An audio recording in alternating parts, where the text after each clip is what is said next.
এটা হচ্ছে দুই কেবলা মসজিদ, যেখানে আমাদের নবীজি নামাজ রত থাকা অবস্থায় আল্লাহর ওহী নাজিল হয়েছিল যে এখন থেকে কেবলা হচ্ছে মক্কা, যেই ডিরেকশনে সবাই নামাজ পড়বে, নট এনিমোর মসজিদ আল আকসা উইচ ইজ ইন জেরুজালেম। তো ইসলামের প্রথম কেবলা ছিল মসজিদ আল আকসা, জেরুজালেম, মোটামুটি সবাই জানে সেটা।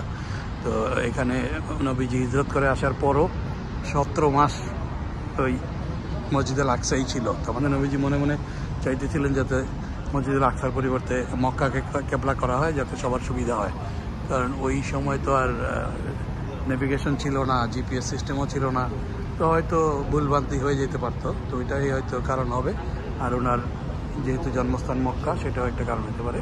এনিওয়ে, তো এই মসজিদে যখন নামাজরত ছিলেন, নামাজে থাকা অবস্থায় আল্লাহর ওহী নাজিল হয় যে এখন থেকে মসজিদুল আকসা না, কেবলা হবে মক্কা।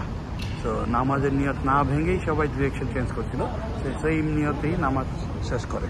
তো এই জন্য এই মসজিদটার নাম হচ্ছে দুই কেবলা মসজিদ। তো এই সেই নামাজের মধ্যে কেবলা পরিবর্তন হয়, তো দুই কেবলায় একই নামাজে দুই কেবলায় দিকে ফিরে নামাজ পড়া হয়েছিল। তো সিগনিফিকেন্স অফ দিস মসজিদ ইজ দ্যাট। তো ভেরি বিগ মসজিদ। আমি এতক্ষণ ভিতরে ছিলাম, একটু বাইরের দিকটা দেখাই। তো এদিক দিয়ে সবাই ঢুকে অজু করে এসে মুসল্লিরা, তো জুতা রাখার জায়গা আছে, plenty of space, huge mosque. So পৃথিবীর সব দেশ থেকে মোটামুটি আসে এখানে। এটা আউটসাইড, যদি মানুষ বেশি হয় হয়তো জুম্মার সময় এখানে নামাজ পড়ে। এখন জোহরের ওয়াক্ত, very sunny day, lovely day. উপরের দিকেও আছে মহিলাদের জন্য আলাদা ব্যবস্থা। খেজুর গাছ আরবের সিম্বল। তো going back to the mosque, মসজিদের ভিতরে আবার যাই। তো এখানে আরবিতে লেখা আছে ডেসক্রিপশন।